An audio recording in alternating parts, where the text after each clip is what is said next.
Lesson number 2, a fighting stance. If you're right-handed, that's your power hand. That's going to go in the back. Your feet are going to be at a 45-degree angle. Left foot on the left side of the line, right foot on the right side of the line. At a 45, you see how my feet are both on the front and the back. Make sure they're separated. Bring your hands back right here, elbows in, chin down, eyes up. And there you go. There's your stance. You got, now for the jab, same thing. You step forward, shifting your weight towards that front knee, 60-40. So let me turn sideways so you can see what it looks like. So regular fighting stance right here, and you extend 60-40. Turn it over, your head gets out the line.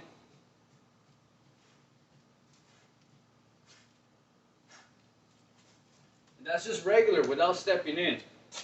So if you want to do a step in,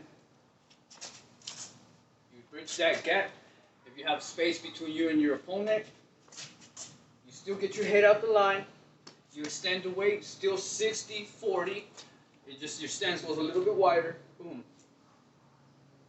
Jab straight down the middle. Head out the line. You step back and then come back. There's multiple uses for the jab. And there's various types of jabs. So, most common one,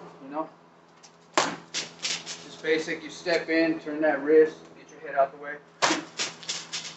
But the main purpose of a jab is not usually to cause damage. It's usually to set up the right hand, the power shots.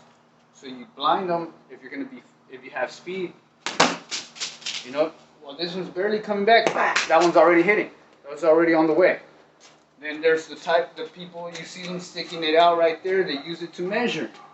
They're just kind of like checking, because if they know the left hand is right here, the right hand is definitely going to hit. The right hand, believe it or not, even though it's in the back, it reaches further once you turn that hip and pivot that foot.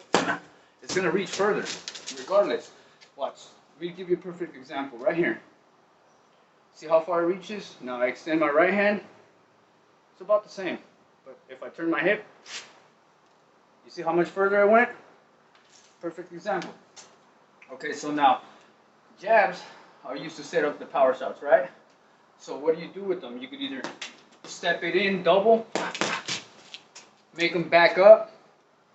You could jab him down to the body, so he blocks right here, and then boom, get him to the head, or the other way around. Jab up top, and power shot to the body. It could be a hook, it could just be quick. So those are the purposes for the jab, mainly.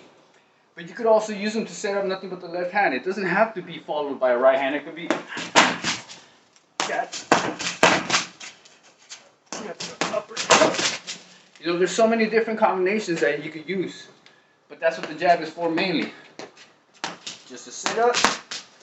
And then the different types of jabs, like I said, there's the regular jab, there's the measuring jab, there's a stiff jab, and there's a speedy jab.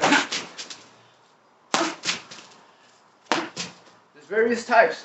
They all hurt differently. They all have different power, but that doesn't mean they can't be effective if you use them properly for what they're meant to be. You just got to think of your strategy ahead of time, so you don't go in blindly just throwing a jab and wait for an opportunity. You go in there with a game plan, your escape, your combination, boom, whatever it may be. But that does it.